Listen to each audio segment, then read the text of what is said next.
요한계시록 19장으로 벌써 네 번째 강의입니다. 여기에는 검토해야 할 것과 배울 것이 너무나도 많기 때문입니다. 다행히도 오늘은 19장을 다 마치고 20장으로 넘어갈 수 있을 것 같습니다. 19장은 주로 천국에서 대부분 영적 차원의 영역에서 일어나는 일을 중심으로 전개되고 있다는 점을 반드시 기억하여 주셔야 합니다. 그리고 지금 그 천국에서는 마침내 성취된 바빌론의 멸망을 두고 시끌벅적한 축하의 향연이 펼쳐지고 있습니다. 우리는 지난 여러 강의에 걸쳐서 큰 성 바빌론이란 것은 하나님을 대적하는 이 땅 위의 모든 사악한 것을 대표하는 용어라는 점에 대해 논의해 왔습니다. 그리고 큰 성 바빌론은 실제적이며 물리적인 것이기도 하고 하나의 시스템으로 작동하는 여러 가지 개체들의 연합체이기도 하다는 것과 또한 살아 움직이는 영 그 자체로서 아담과 하와의 타락 이후 죄가 세상에 들어온 때부터 인류 역사상 대대로 이어져 온 것이기도 합니다. 따라서 큰 성 바빌론의 요소는 우리 그리스도의 시대에도 있었고 그 이전에도 있었으며 지금 우리 시대에도 엄연히 존재하고 있고 또한 종말의 때에는 그 사악함이 아주 지대한 영향을 미치게 될 것입니다. 그렇기 때문에 요한이 미래에 대한 이 놀라운 환상을 받은 때보다도 훨씬 옛날을 살았던 선지자들 역시도 큰 성 바빌론에 대하여 기록하였던 것입니다. 저는 바빌론에 대한 가장 서술적이고 흥미진진한 묘사를 엉뚱하게도 가장 가능성이 희박해 보이는 곳에서 발견할 수 있었습니다. 바로 신약성경의 아주 작은 책인 유다서입니다. 반드시 읽어볼 가치가 있는 책이므로 읽어드릴 건데요.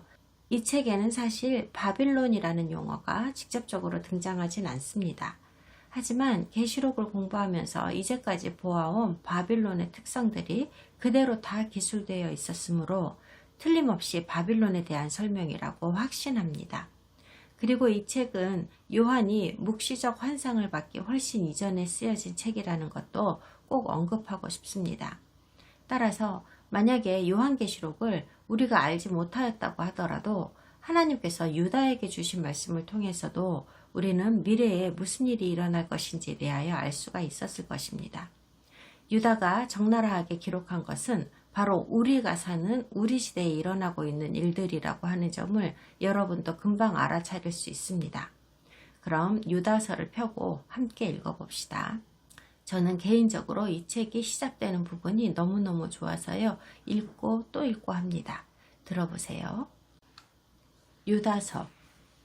예수 그리스도의 종이요 야고보의 형제인 유다는 부르심을 받은 자 곧 하나님 아버지 안에서 사랑을 얻고 예수 그리스도를 위하여 지키심을 받은 자들에게 편지하노라.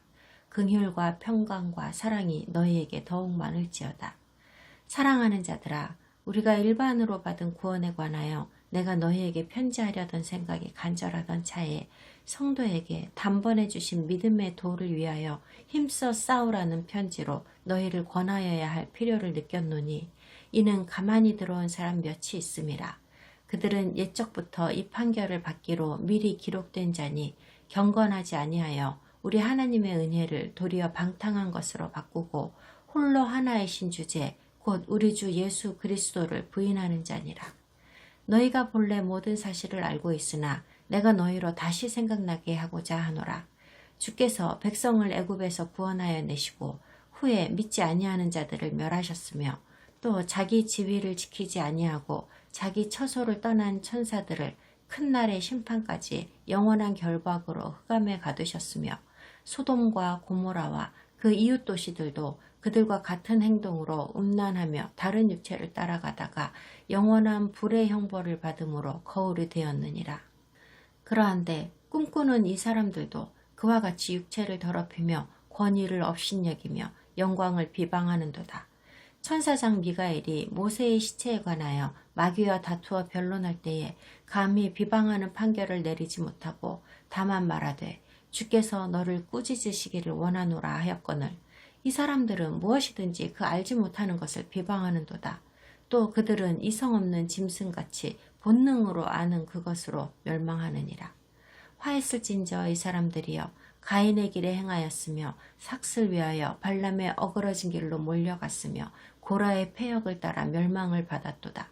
그들은 기탄 없이 너희와 함께 먹으니 너희의 애찬의 암초여 자기 몸만 기르는 목자여 바람에 불려가는 물 없는 구름이요 죽고 또 죽어 뿌리까지 뽑힌 열매 없는 가을나무여 자기 수치의 거품을 뿜는 바다의 거친 물결이요 영원히 예비된 캄캄한 흑암으로 돌아갈 유리하는 별들이라. 아담의 7대 손 에녹이 이 사람들에 대하여도 예언하여 이르되 보라 주께서 그 수만의 거룩한 자와 함께 임하셨나니 이는 무사람을 심판하사 모든 경건하지 않은 자가 경건하지 않게 행한 모든 경건하지 않은 일과 또 경건하지 않은 죄인들이 주를 거슬러 한 모든 완악한 말로 말미암아 그들을 정죄하려 하심이라 하였느니라. 이 사람들은 원망하는 자며 불만을 토하는 자며 그 정욕대로 행하는 자라. 그 입으로 자랑하는 말을 하며 이익을 위하여 아첨하느니라. 사랑하는 자들아 너희는 우리 주 예수 그리스도의 사도들이 미리 한 말을 기억하라. 그들이 너희에게 말하기를 마지막 때에 자기의 경건하지 않은 정욕대로 행하며 조롱하는 자들이 있으리라 하였나니 이 사람들은 분열을 일으키는 자며 육에 속한 자며 성령이 없는 자니라. 사랑하는 자들아 너희는 너희의 지극히 거룩한 믿음 위에 자신을 세우며 성령으로 기도하며 하나님의 사랑 안에서 자신을 지키며 영생에 이르도록 우리 주 예수 그리스도의 긍휼을 기다리라. 어떤 의심하는 자들을 긍휼히 여기라. 또 어떤 자를 불에서 끌어내어 구원하라. 또 어떤 자를 그 육체로 더럽힌 옷까지도 미워하되 두려움으로 긍휼히 여기라. 능히 너희를 보호하사 거침이 없게 하시고 너희로 그 영광 앞에 흠이 없이 기쁨으로 서게 하실 이 곧 우리 구주 홀로 하나이신 하나님께 우리 주 예수 그리스도로 말미암아 영광과 위엄과 권력과 권세가 영원전부터 이제와 영원토록 있을지어다. 아멘. 유다가 말한 것 중에서 그의 시대에 메시아닉 신앙운동 공동체에 들어와서 분열을 일으킨다고 했던 사람들에 대한 몇 가지 진술에 대하여 살펴보고자 합니다. 이들은 스스로를 의로운 사람이자 심지어 구원받은 사람이라고까지 말하면서도 자기들이 가던 길에서 돌아서지 아니하며 투덜거리고 불평하며 진리를 이해하지 못하는 자들이라고 했습니다. 이들은 종교 행사에 함께 참여하고 믿음의 형제자매들과 한 상에서 밥을 먹습니다. 그러나 형제를 사랑하지 않으며 오직 자신만을 돌보는 이기적인 자들입니다. 유다는 이런 자들을 이렇게 비유했습니다. 어떤 의미일지 잘 생각해 보세요. 물 없는 구름이며 열매 없는 나무라고 했어요. 신앙은 잘도 고백하고 허울도 멀쩡한데 아무짝에도 쓸모없는 인간들이라는 말입니다. 구원받은 사람에게 기대되는 반응이 전혀 나타나지 않는 자들이라는 거죠. 게다가 더 나쁜 것은 믿음의 공동체를 오염시키기까지 한다는 겁니다. 왜 그런 거죠? 그들에게는 성령이 없기 때문입니다. 처음 몇 구절에서 그의 시대에 있었던 이런 일에 대하여 언급한 뒤 18절에 가서 유다는 아직 오지 않은 미래에 대한 이야기로 화제를 전환합니다. 그는 그의 시대나 우리 시대나 마찬가지로 우리가 만일 그가 묘사해 놓은 사람들의 일부가 되었거나 그런 자를 보거든 이렇게 행동하여야 한다고 권면합니다. 어떤 의심하는 자들을 긍휼히 여기라. 또 어떤 자를 불에서 끌어내어 구원하라. 또 어떤 자를 그 육체로 더럽힌 옷까지도 미워하되 두려움으로 긍휼히 여기라. 이 말씀을 우리가 매일 사용하는 일상적인 용어로 정리해 보겠습니다. 여러분의 회중에 있는 사람 중에서 맨날 논쟁이나 일삼고 다른 사람들에게 의심을 불어넣고 기만적인 사고방식으로 끌어들이면서 이간질하기를 좋아하는 사람이 있다면 여러분은 절대로 이런 사람을 내버려 두어서는 안 됩니다. 꾸짖어야 합니다. 절대 용납되지 않을 것임을 경고하여야 합니다. 그들의 회개를 희망하면서요. 하지만 그들이 회개하고 고치지 않는다면 나가는 문을 보여주세요. 유다의 형제인 야고보는 잘못된 생각을 하고 엉뚱한 길로 가고 있는 자들을 구하라고 말했습니다. 너희가 알 것은 죄인을 미혹된 길에서 돌아서게 하는 자가 그의 영혼을 사망에서 구원할 것이며 허다한 죄를 덮을 것임이라. 그리고 유다는 그들을 불에서 끌어내라는 표현을 썼습니다. 또 어떤 자를 불에서 끌어내어 구원하라. 또 어떤 자를 그 육체로 더럽힌 옷까지도 미워하되 두려움으로 긍휼히 여기라. 야고보는 죄인을 미혹된 길에서 돌아서게 하는 자가 그의 영혼을 영원한 사망에서 구원할 것이며 허다한 죄를 덮을 것이라고 말했었죠. 그러나 한편 신성함에 대해 의심을 품은 자들에 대하여는 긍휼을 보이라고도 하였는데요. 그러나 긍휼을 보일 때는 매우 조심하여야 합니다. 관용을 베풀다 보면 순진하게 그들에게 동화되어 버리거나 그들을 수용하게 되고 그들의 행동에 합리성을 부여하게 되면서 오히려 그들에게 말려들게 될 것이기 때문입니다. 우리는 그들의 악을 미워해야 합니다. 그들을 미워하라는 말이 아닙니다. 악한 행동을 미워하라는 말이죠. 그리고 우리 행동을 분명히 해야 합니다. 그러면서 한편으로는 계시록 18장에서 하신 말씀을 따라야죠. 주님께서 지상에 있는 그분의 백성들에게 뭐라고 하셨습니까? 그녀에게서 나오라 라고 하셨습니다. 여기에 요점이 있습니다. 바빌론의 영은 그리스도께서 태어나시기도 훨씬 전부터 존재하여 오면서 하나님의 백성들을 감염시켰습니다. 새로운 것도 아니고 참아내거나 봐줘야 하는 것도 아니며 우리가 그것을 변화시킬 능력이 있을 거라고 믿어야 하는 것도 아닙니다. 회중을 위험에 빠뜨리려는 평신도 조롱자들이 몇 명 속해 있는 그룹 안에서 바빌론의 영을 가진 이런 한두 사람을 제거하는 일은 그다지 어려운 일은 아닙니다. 그러나 회중의 지도력이나 회중 전체의 본질 자체에 바빌론의 영의 기조가 흐른다고 한다면 이것은 절대 쉬운 문제가 아닙니다. 그런 조직과 회중으로부터는 우리 스스로 도망쳐야 합니다. 그들에게서 멀리 떨어져야 합니다. 이러한 지침은 비단 마지막 때 종말의 시대에만 적용되는 게 아닙니다. 그러한 회중과 조직은 아주 오래전부터 있어 왔고 모든 시대에 존재하였기 때문입니다. 계시록을 보면 하나님께서는 바빌론을 매우 엄중히 심판하십니다. 그것을 본 천국 백성들은 크게 기뻐하고 있고요. 왜냐하면 바빌론은 하나님의 진짜 성도들을 살해했을 뿐 아니라 수백만 수천만 성도들에게 거짓말을 받아들이게 하고 진짜 믿음에서 멀어지게 하여 영원한 죽음으로 끌고 갔기 때문입니다. 바빌론의 영은 오늘날도 유대교와 기독교 조직 안에 견고히 살아 있습니다. 그것을 인식할 수 있도록 항상 경계하고 있어야 합니다. 우리가 그것을 인식할 수 있을 때 비로소 아무리 가슴이 찢어지고 어려운 결정이라고 하더라도 성경에서 하라고 말씀하신 그대로 용감하고 적절한 액션을 취할 수 있습니다. 그것은 우리의 영원한 생명에 관한 문제니까요. 지난 시간에 우리는 이슈아께서 백마를 타고 계시고 그 뒤에 백마를 탄 하늘 군대가 따르고 있는 장면을 보면서 끝을 냈었습니다. 백마의 색깔인 흰색은 완전하고 절대적인 순결을 상징합니다. 그러나 하늘 기수들의 목적은 전쟁을 하는 것입니다. 이날은 바로 심판의 날이거든요. 그리스도 안에서 구원받은 사람들은 살아남을 것이고 그렇지 않은 자들은 죽임을 당할 겁니다. 두 가지 운명이 극명하게 갈리는 날이 바로 이 날입니다. 그러나 생각하면 좀 무서운 것이 있는데 그리스도를 신뢰함으로써 구원받는 일은 이제 한동안 없을 거라는 점입니다. 우리가 사는 이 시대는 너무나 감사하게도 아직까지는 우리 죄를 깨닫고 회개하고 예수님께 용서를 구하면 구원받을 수 있습니다. 그러나 한동안은 그런 기회가 주어지지 않을 겁니다. 구원받은 성도의 수가 차기까지라고 하신 목적이 달성된 후 아마겟돈 전쟁 이후까지는 하나님께 은혜를 입는 자들의 대열에 합류할 수 있는 기회가 더 이상 주어지지 않을 것입니다. 이것에 관한 얘기는 나중에 또 하겠습니다. 그리스도께서는 십자가 위에서 칼이 되셨습니다. 그분은 다시 오십니다. 이번에는 하나님의 어린 양으로서 그분을 바치시기 위하여서가 아닙니다. 아버지의 심판을 수행하는 무자비한 사자의 모습으로 오십니다. 그분의 옷에 묻은 피는 그분의 피가 아닙니다. 공짜로 주어진 용서와 자비라는 선물을 거부한 수많은 죄인들의 피입니다. 그 사역이 끝나고 나면 그분은 이제 지상의 보좌에 앉으실 텐데 그분께서 하나님의 왕국을 다스리실 때에는 무엇을 가지고 다스리시게 될 거라고 15절에서 말했습니까? 철장입니다.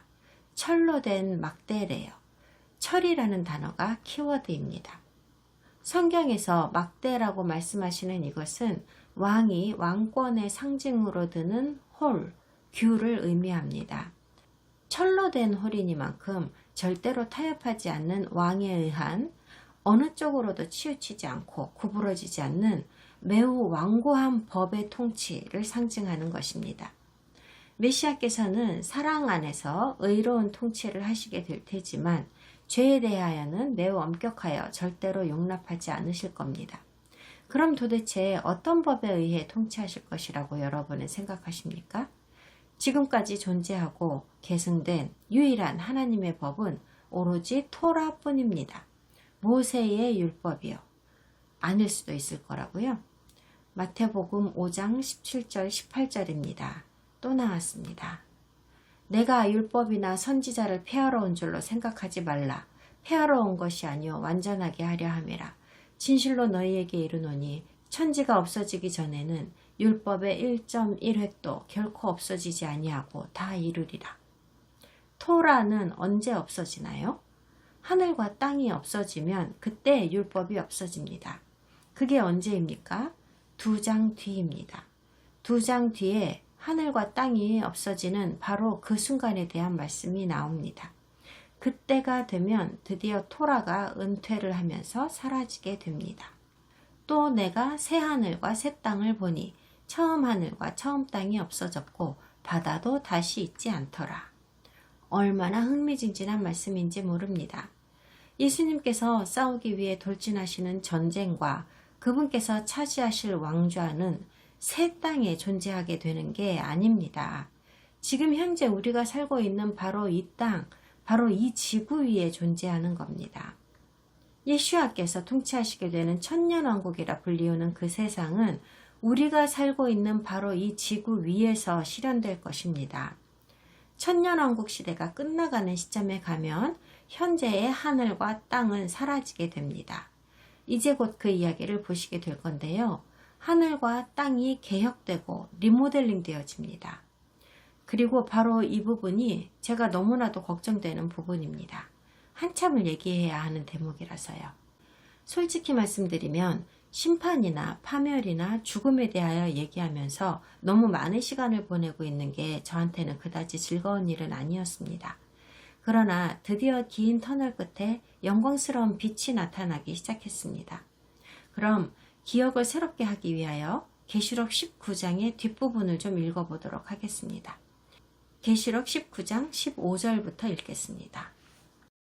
그의 입에서 예리한 검이 나오니 그것으로 만국을 치겠고 친히 그들을 철장으로 다스리며 또 친히 하나님 곧 전능하신 이의 맹렬한 진노의 포도주 틀을 밟겠고 그 옷과 그 다리에 이름을 쓴 것이 있으니 만왕의 왕이요 만주의 주라 하였더라. 또 내가 보니 한 천사가 태양 안에 서서 공중에 나는 모든 새를 향하여 큰 음성으로 외쳐 이르되 와서 하나님의 큰 잔치에 모여 왕들의 살과 장군들의 살과 장사들의 살과 말들과 그것을 탄 자들의 살과 자유인들이나 종들이나 작은 자나 큰 자나 모든 자의 살을 먹으라 하더라.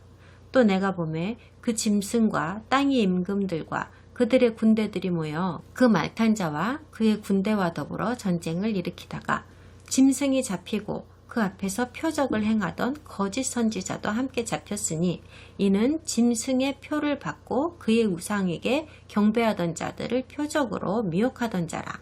이 둘이 산채로 유황불 붙는 못에 던져지고 그 나머지는 말탄 자의 입으로부터 나오는 검의 죽음에 모든 새가 그들의 살로 배불리더라. 15절은 하나님의 맹렬한 진노의 도구로 쓰임받는 이는 바로 다시 오시는 그리스도이심을 강조하고 있습니다. 그리고 그가 누구인지에 대하여는 인류 사이에서 전혀 논쟁거리가 되지 않습니다. 그분의 허벅지에 만왕의 왕이요 만주의 주라는 글이 쓰여 있기 때문입니다.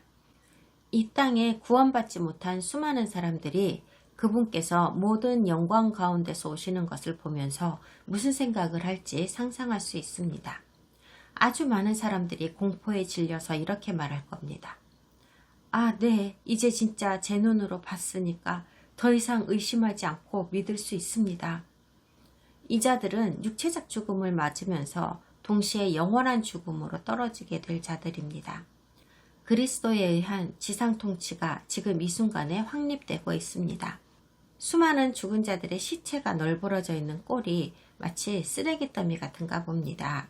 천사가 하나님께서 펼치신 큰 잔치에 공중을 날고 있는 청소부 새들을 초대하여 다 청소해 버리라고 17절에서 말씀하시는 걸 보면요. 이 그림은 어린 양의 결혼식 잔치와 완전히 대조되는 장면입니다.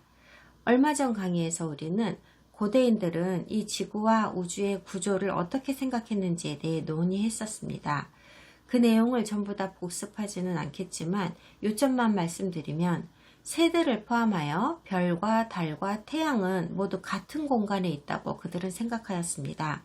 그리고 그 공간은 공중이라고 불리웠습니다. 그러므로 천사가 공중의 새들을 불러서 썩어가는 고기들로 거하게 차려진 잔치에 내려와서 먹으라고 하는 이 말씀을 읽고 있는 사람들은 천사가 하늘 꼭대기를 훨훨 날고 있고 그 아래에서는 모든 사람들이 이 천사를 보기도 하고 듣기도 하고 있는 장면을 머릿속으로 상상하였을 겁니다. 물론 땅과 하늘에 대한 이러한 개념은 오직 고대인들에게만 있던 미신임에는 틀림없습니다만 요한의 시대에는 범우주적으로 아무런 의심 없이 보편적으로 믿어지던 생각이었습니다. 그러므로 요한은 당시에 자기가 가지고 있던 보편적인 개념을 가지고 이렇게 설명하고 있는 겁니다. 성경은 다른 문학 작품들과는 다른 목적으로 쓰여진 책이기 때문에 다른 작품들에서 볼 수 있는 방식으로 전쟁을 묘사하지 않았다는 점이 매우 흥미롭습니다. 전쟁과 관련된 전략이나 전투 계획이나 위대한 전쟁 영웅들의 극적인 스토리 같은 것에 초점을 맞추지 않고 오히려 단순히 악에 대한 선의 승리에만 초점을 맞추고 있습니다. 새들이 몰려들어 시체를 뜯어먹는 이런 끔찍한 장면을 우리에게 보여주시는 이유는 이 전쟁이 얼마나 광범위하게 펼쳐진 최후의 전쟁이었던가를 말씀하시기 위함입니다. 시체들은 어떤 예외도 없이 모든 종류의 사람들이라고 설명합니다. 정부 지도자, 군사 지도자, 귀족과 재벌들, 심지어 그들의 동물들까지도 포함됩니다. 모든 종류의 일반인들도 죽은 자 가운데 있습니다. 노예나 자유인이나 돈이 많거나 적거나 할 것 없이요. 이 설명으로 결국 지구상의 모든 곳에 비성도들과 무자비한 우상 숭배자들이 있었다는 것을 알 수 있습니다. 모든 사회 영역에 모든 문화와 모든 인종과 모든 민족 사이에 모든 수준의 부와 빈곤의 차원에 지구 곳곳에 말입니다. 그리스도께서는 이들 중 누구도 살려두지 않으실 겁니다. 독수리들도 이 잔치에서 그들 중 누구도 건너뛰지 않을 겁니다. 이 장면은 너무 끔찍하기도 하고 죽은 자들을 2번 죽이는 모욕이기도 합니다. 고대 히브리인들은 죽은 자들을 제대로 묻어주지 않는 걸 모욕이라고 생각했으니까요. 하지만 새들에게 이 임무를 수행하게 해야 할 필요가 있습니다. 그러지 않으면 이 땅에 살아남은 성도들이 수천만 수억의 시체들을 묻느라고 너무나도 긴 시간을 낭비해야만 할 테니까요. 썩어가는 시체에서는 질병도 생겨날 것입니다. 이 끔찍한 전쟁은 우리가 사는 바로 이 지구 위에서 벌어질 것입니다. 하나님께서 이미 이 지구에 내리신 재앙에 의하여 죽은 자들도 엄청 많았다는 사실도 기억하셔야 합니다. 그러므로 그리스도의 통치가 시작되고 얼마 동안은 이 지구는 파라다이스와는 완전 거리가 먼 상태가 지속될 것입니다. 19절은 이제 짐승과 땅의 왕들에 대한 얘기가 나옵니다. 세상 정부의 지도자들이죠. 이들이 모여서 그리스도와 그분의 군대에 맞서 전쟁을 한다고 합니다. 그런데 바로 앞구절에서 전쟁 이후에 세 떼가 모여들어 시체를 처리한다는 말씀으로 이 전쟁의 결과에 대하여 이미 다 말씀하셨습니다. 각 나라들의 연합군으로 구성된 쪽이 패배하였다는 걸 이미 알려주셨죠. 그래서 기독교계에서 자주 묻는 질문이 있죠. 여기에서 이 연합군을 상대로 전쟁을 한 상대편 군대는 누구냐고요. 분명하게 말할 수 있는 것은 각 나라의 연합군이라고 하는 이 군대는 인간으로 구성된 군대라는 것입니다. 이것은 확실합니다. 그러나 이들의 상대편인 그리스도의 군대는 그럼 누구입니까? 여전히 지상에서 살고 있을 성도들이 이 전쟁에 참여한 상대방 군대라는 의미는 이 구절에서는 알 수가 없습니다. 그래서 이에 대한 저의 추측은 이렇습니다. 앞의 구절에서 믿는 성도들이, 특별히 수많은 유대인을 포함한 이스라엘에 있는 성도들이 적그리스도와 그의 군대를 대적하여 전쟁을 준비하게 될 것이라는 말을 했었습니다. 숫자로 봐서는 아마도 1000대 1 정도의 싸움이 될 겁니다. 그리고 이 전쟁은 이스라엘의 이스라엘 계곡에서 일어나게 되는 아마겟돈 전쟁이라는 건 모두 다 아는 얘기고요. 성도들은 하나님의 말씀을 잘 알고 있으므로 이 전쟁이 일어나리라는 것을 알고 있었습니다. 비밀이 아니니까요. 그러나 양쪽 편 모두 어떤 특정한 지정학적인 이유로 전투를 벌이고 있을 겁니다. 돌아가는 주변 상황에 의해서 전쟁이 발발했을 테니까요. 그러나 이 전쟁에 그리스도와 그의 천사들, 그리고 천국에 있는 죽은 자들의 의로운 영혼들이 초자연적으로 개입하게 되는 겁니다. 그리하여 이 전투를 아주 짧은 시간 내에 순식간에 끝내버리는 거죠. 이 전쟁이 길게 이어진다는 설명이 여기에는 전혀 없습니다. 심지어 지상의 그리스도의 군인들 중에서는 누구 하나라도 죽는다는 말이, 즉 순교한다는 말이 전혀 나와 있지 않습니다. 전쟁에 참여한 대적의 군인들은 다 죽는다고 하죠. 그들이 어떻게 죽는다고 합니까? 그리스도의 입에서 나오는 검에 의해 죽는다고 하잖아요. 이 사건에 대하여 에스겔이 한 말을 무시해서는 안 됩니다. 이 대목은 곡과 마곡을 포함하여 수많은 민족들이 달려드는 아마겟돈 전쟁에 대한 말씀이거든요. 에스겔 39장을 펴보세요. 이 부분을 읽어보겠습니다. 그러므로 인자야, 너는 곡에게 예언하여 이르기를, 주 여호와께서 이같이 말씀하시되, 로스와 메섹과 두발왕 고가 내가 너를 대적하여 너를 돌이켜서 이끌고 북쪽 끝에서부터 나와서 이스라엘 산 위에 이르러 내 활을 쳐서 내 왼손에서 떨어뜨리고 내 화살을 내 오른손에서 떨어뜨리리니 너와 내 모든 무리와 너와 함께 있는 백성이 다 이스라엘 산 위에 엎드러지리라. 내가 너를 각종 사나운 새와 들짐승에게 넘겨 먹게 하리니 네가 빈들에 엎드러지리라. 이는 내가 말하였음이니라. 주 여호와의 말씀이니라. 내가 또 불을 마곡과 및 섬에 평안히 거주하는 자에게 내리리니 내가 여호와인 줄을 그들이 알리라. 내가 내 거룩한 이름을 내 백성 이스라엘 가운데에 알게 하여 다시는 내 거룩한 이름을 더럽히지 아니하게 하리니 내가 여호와 곧 이스라엘의 거룩한 자인 줄을 민족들이 알리라 하라. 주 여호와의 말씀이니라. 볼지어다. 그날이 와서 이루어지리니 내가 말한 그날이 이날이라. 이스라엘 성읍들에 거주하는 자가 나가서 그들의 무기를 불태워 사르되 큰 방패와 작은 방패와 활과 화살과 몽둥이와 창을 가지고 7해 동안 불태우리라. 이같이 그 무기로 불을 피울 것이므로 그들이 들에서 나무를 주워오지 아니하며 숲에서 벌목하지 아니하겠고 전에 자기에게서 약탈하던 자의 것을 약탈하며 전에 자기에게서 늑탈하던 자의 것을 늑탈하리라. 주 여호와의 말씀이니라. 그날에 내가 곡을 위하여 이스라엘 땅 곧 바다 동쪽 사람이 통행하는 골짜기를 매장지로 주리니 통행하던 길이 막힐 것이라. 사람이 거기에서 곡과 그 모든 무리를 매장하고 그 이름을 하몬곡 곡의 무리의 골짜기라 일컬으리라. 이스라엘 족속이 7달 동안에 그들을 매장하여 그 땅을 정결하게 할 것이라. 그 땅 모든 백성이 그들을 매장하고 그로 말미암아 이름을 얻으리니 이는 나의 영광이 나타나는 날이니라. 주 여호와의 말씀이니라. 그들이 사람을 택하여 그 땅에 늘 순행하며 매장할 사람과 더불어 지면에 남아있는 시체를 매장하여 그 땅을 정결하게 할 것이라.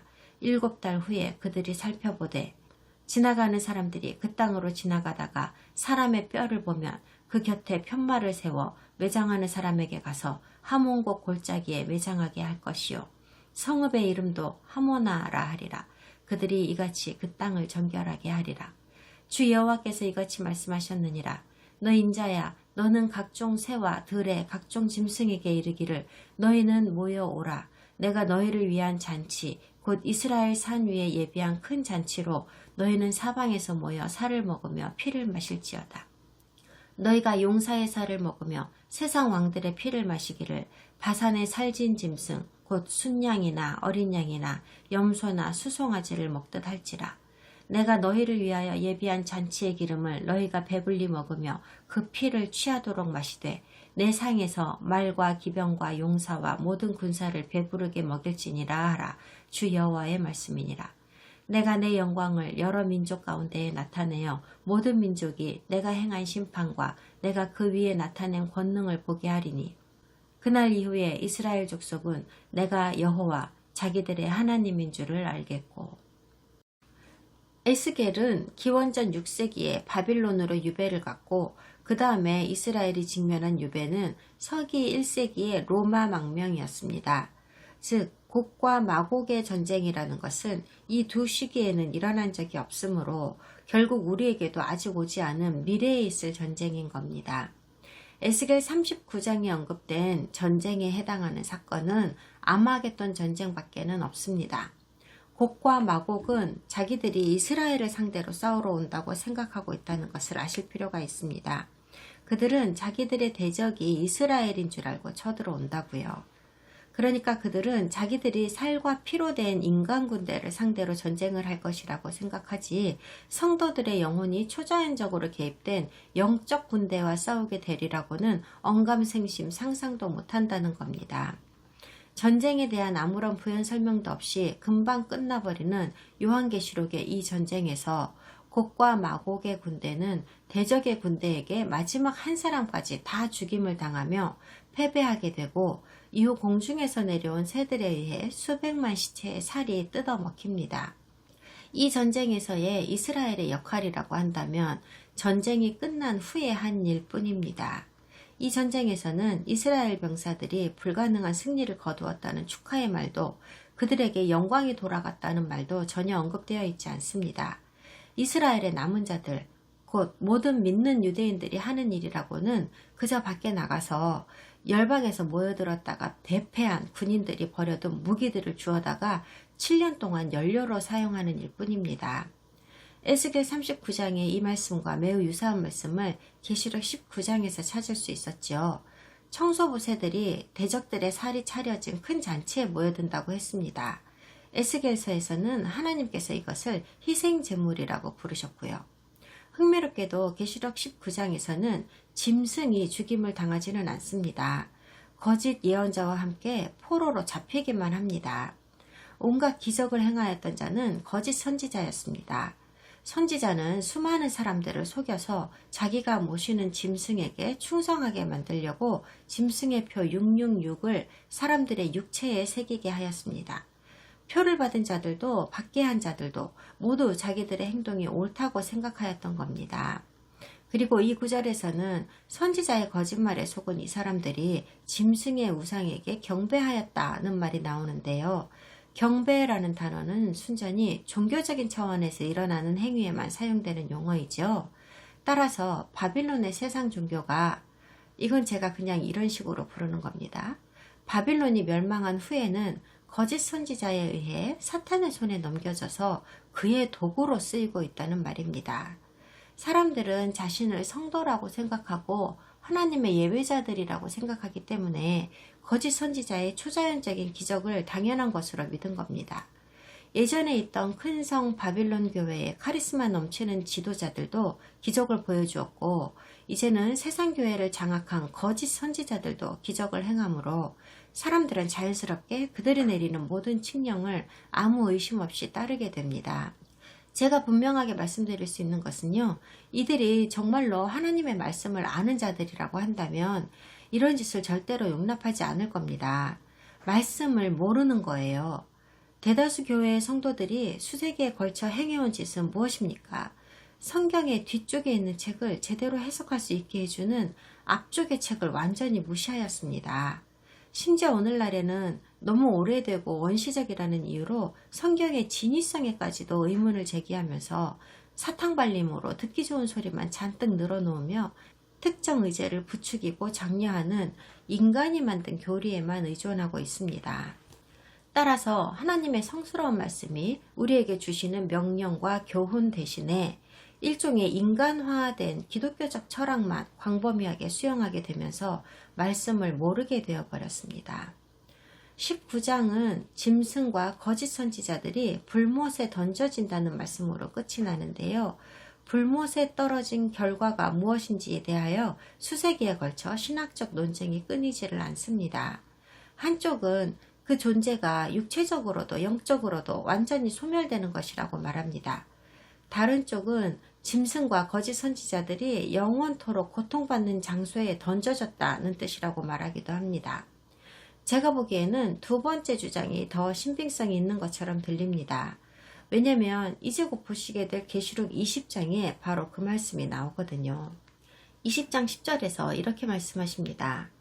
또 그들을 미혹하는 마귀가 불과 유황못에 던져지니 거기는 그 짐승과 거짓 선지자도 있어 세세토록 밤낮 괴로움을 받으리라. 이 진술을 보면 기독교에서 지옥이라고 부르는 것이 바로 이 불못인 것 같습니다. 그리고 그곳에 갇힌 죽은 자들의 사악한 영혼은 파멸되지 않고 악몽 같은 그곳에서 영원히 살아가게 됩니다. 그런데 불못에 떨어진다는 것은 영혼이 완전히 소멸됨을 의미한다고 하는 첫 번째 의견을 주장하는 사람들은 사실 하나님께서는 자비와 사랑의 하나님이시기 때문에 아무리 사악한 인간일지라도 심지어 이 짐승이라고 할지라도 영원한 고통을 받게 하시지는 않을 거라는 신학을 붙들고 있기 때문에 이렇게 주장하는 겁니다. 그런데 성경을 보면 볼수록 하나님은 그런 분이 아니시거든요. 교회 교리에서는 하나님의 특성이나 본질을 그들 입맛에 맞게 그들이 원하는 이미지로 변형시켜 온 겁니다. 이런 교리들은 어떤 특정 사람이나 특정 교단에서 원하는 것, 신에 대해 특별히 기대하는 것에 초점을 맞추어 설계된 것들입니다. 마지막으로 21절에서 짐승의 군대들이 어떻게 죽는다고 묘사했는지를 좀 보아주세요. 백마를 탄 기수의 입에서 나오는 칼로 죽는다고 합니다. 이걸로 다 죽습니다. 지난 시간에도 말했지만 이 칼은 전쟁 무기로서의 칼이 아니라고 했습니다. 그런데도 사람들을 죽입니다. 검은 하나님의 말씀을 상징하는 것입니다. 나누고 자르고 구별하는 역할을 하면서 어떤 이에게는 하나님과의 영생을 누리게 해주고 어떤 이에게는 영원한 어둠과 죽음에 처할 운명을 선사합니다. 곡과 마곡 그리고 짐승의 군대가 인간을 상대로 한 전쟁에서 가뿐히 이기리라고 생각하며 다 같이 집결하여 쳐들어왔지만 실상은 하나님을 상대하고 있었던 겁니다. 전투는 짧고 끔찍했습니다. 천국의 군대는 사악한 군대를 초자연적으로 한순간에 제압하였습니다. 포로로 잡힌 자는 오로지 짐승과 거짓 선지자뿐이고 나머지 군인들은 모두 그 자리에서 한 사람도 빠짐없이 다 즉사하였습니다. 19장의 마지막 말씀은 모든 새가 그들의 살로 배불리더라로 끝납니다. 이렇게 쓰신 이유는 심지어 이들이 다 죽은 후에도 새들로 군인들의 시체를 뜯어먹게 하심으로써 죽은 자들을 묻어주는 최소한의 은혜조차도 베풀지 않으실 것임을 강조하기 위함입니다. 그럼 이제 요한계시록 20장으로 넘어갑시다. 진도는 아주 조금밖에 못 나가겠지만 잠깐 생각해 보아야 할 것들이 있습니다. 요한계시록 20장을 읽겠습니다. 또 내가 보매 천사가 무저갱의 열쇠와 큰 쇠사슬을 그의 손에 가지고 하늘로부터 내려와서 용을 잡으니 곧 옛 뱀이요 마귀요 사탄이라 잡아서 1000년 동안 결박하여 무저갱에 던져 넣어 잠그고 그 위에 임봉하여 1000년이 차도록 다시는 만국을 미혹하지 못하게 하였는데 그 후에는 반드시 잠깐 노일이라. 또 내가 보좌들을 보니 거기에 앉은 자들이 있어 심판하는 권세를 받았더라. 또 내가 보니 예수를 증언함과 하나님의 말씀 때문에 목배임을 당한 자들의 영혼들과 또 짐승과 그의 우상에게 경배하지 아니하고 그들의 이마와 손에 그의 표를 받지 아니한 자들이 살아서 그리스도와 더불어 1000년 동안 왕노릇하니 그 나머지 죽은 자들은 그 1000년이 차기까지 살지 못하더라. 이는 첫째 부활이라. 이 첫째 부활에 참여하는 자들은 복이 있고 거룩하도다. 둘째 사망이 그들을 다스리는 권세가 없고 도리어 그들이 하나님과 그리스도의 제사장이 되어 1000년 동안 그리스도와 더불어 왕노릇하리라. 1000년이 참에 사탄이 그 옥에서 놓여 나와서 땅의 사방 백성 곧 곡과 마곡을 미혹하고 모아 싸움을 붙이리니 그 수가 바다의 모래 같으리라. 그들이 지면에 널리 퍼져 성도들의 진과 사랑하시는 성을 두르매 하늘에서 불이 내려와 그들을 태워버리고 또 그들을 미혹하는 마귀가 불과 유황못에 던져지니 거기는 그 짐승과 거짓 선지자도 있어 세세토록 밤낮 괴로움을 받으리라. 또 내가 크고 흰 보좌와 그 위에 앉으신 이를 보니 땅과 하늘이 그 앞에서 피하여 간데 없더라. 또 내가 보니 죽은 자들이 큰 자나 작은 자나 그 보좌 앞에 서 있는데 책들이 펴 있고 또 다른 책이 펴졌으니 곧 생명책이라. 죽은 자들이 자기 행위를 따라 책들에 기록된 대로 심판을 받으니 바다가 그 가운데에서 죽은 자들을 내주고 또 사망과 음부도 그 가운데에서 죽은 자들을 내주매 각 사람이 자기의 행위대로 심판을 받고 사망과 음부도 불못에 던져지니 이것은 둘째 사망 곧 불못이라. 누구든지 생명책에 기록되지 못한 자는 불못에 던져지더라. 찰스 파인버그는 계시록 20장을 성경의 대륙 분수령이라는 묘사로 특성화하였습니다. 그 이유는 이 장을 어떻게 해석하느냐에 따라 기독교인들이 크게 두세 그룹으로 나누어지기 때문인데요. 그리스도께서 통치하는 천년왕국이 문자 그대로 물리적인 모습으로 실제로 이 지구상에 존재하게 될 것이라고 주장하는 전천년설을 지지하는 사람들의 그룹과 그리스도께서 통치하시게 될 천년왕국은 실제로 물리적인 모습으로 지상에 존재하게 되는 것이 아니라 비유일 뿐이다라고 주장하는 무천년설을 지지하는 사람들의 그룹이 있습니다. 이 사람들은 그리스도께서 승천하시기 전에 벌써 사탄이 붙잡혔다고 생각하는 사람들인데, 따라서 사탄은 지상의 인류나 교회에 어떤 영향도 미치지 않았다고 주장합니다. 그리고 세 번째 그룹도 있는데 바로 후천년설이라고 하는 교리를 지지하는 사람들로서 이들의 주장은 교회 시대가 끝나갈 즈음에 천년왕국 시대가 이미 시작된 것이라고 하면서 그리스도께서 다시 오시는 시점은 천년왕국 시대가 시작하는 시점이 아니라 끝나는 시점이 될 것이라고 합니다. 무천년설을 지지하는 사람들은 툭하면 성경을 비유적으로만 풀려고 하는데 이는 구약 성경의 예언들을 거의 무시하는 처사입니다. 우리가 전천년설이라고 부르는 관점은 일반적으로 초대교회 교부들 사이에서 많이 수용된 이론이며 유대인들도 보편적으로 이 관점을 받아들였습니다. 그런데 교회가 완전히 이방인화되어지고 유대인들이 교회에서 거부당함에 따라서 전천년설 교리 역시도 교회에서 배제되어 버렸습니다. 처음에 이 이론의 반기를 들고 천년왕국은 문자 그대로 물리적으로 나타나는 것이 아니라며 영적으로 해석해야 한다고 주장한 사람은 바로 어거스틴이었습니다. 저의 견해로는 후천년설을 주장하는 이들은 관련 성서 구절에 대한 말씀을 적힌 대로 읽기를 거부하고 순전히 우화적인 해석 방식으로만 접근한 이들이라고 생각합니다. 저는 전천년설의 입장에서 설명하려고 합니다. 따라서 성경에 적힌 말씀 그대로 문자 그대로 그리스도께서도 실제로 육신을 가지고 다시 오실 것이고 천년왕국도 이 지구 위에 정말로 물리적인 모습으로 서게 될 것이라고 하는 관점에서 설명을 드릴 겁니다. 그러나 그렇다고 해서 아주 중요한 역할을 하는 성경 용어들의 정의를 포함하여 전천년설에서 주장하는 섭리주의를 인정한다거나 전천년설을 지지하는 다양한 종파의 교리에서 설정하여 둔 마지막 때 종말의 시간표를 다 수용한다거나 특별히 이방인 교회가 이스라엘을 대체하였다고 하는 주장까지도 제가 다 받아들인다는 의미는 결코 아닙니다. 이 장을 적절하게 해석할 수 있는 근본적인 맥락이 몇 가지 있습니다. 우선 여기서 우리는 하나님께서 친히 지상에서의 사탄의 권세와 활동을 정복하심으로 인하여 천년왕국의 출범이 비로소 가능하게 되었다는 사실을 발견하게 됩니다. 그리고 대적은 더 이상 나라들을 속일 수 없으며 더 이상 사악한 부하들이 그의 명령을 따르지도 않게 됩니다. 또한 천년왕국이 출범함과 동시에 이 세상에 살아남아 있는 모든 인류인 우리 성도들은 더 이상 우리를 멸망시키려는 대적으로부터의 치명적인 위험에 처해지는 일도 없어지게 됩니다. 그리고 계시록 20장엔 또 하나의 중요한 요소가 있습니다. 일부 사람들은 새하늘과 새 땅이란 현재의 하늘과 땅이 재창조되는 것이라고도 생각하는데 어쨌든 이 새하늘과 새 땅의 도래를 우리에게 알려주는 21장에서의 설명과 20장의 설명은 서로 다른 별도의 세상에 대한 이야기라는 것을 알아야 한다는 것입니다.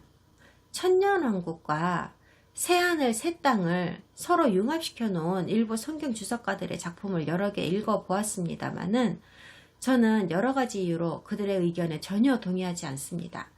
그런 해석은 일단 에스겔서의 예언과도 정면으로 충돌하기 때문입니다. 단어를 심각하게 왜곡하거나 성경 사건의 순서들을 굳이 바꾸지 않고도 천년이라는 유한한 기간 동안 존재한다고 하는 천년 왕국은 분명 그 종말이 있고, 새하늘 새 땅은 무한하고 영원한 기간 동안 이어지리라고 말씀하기 때문에 분명 이 둘은 서로 다른 것입니다. 다음 시간에 20장을 시작하겠습니다.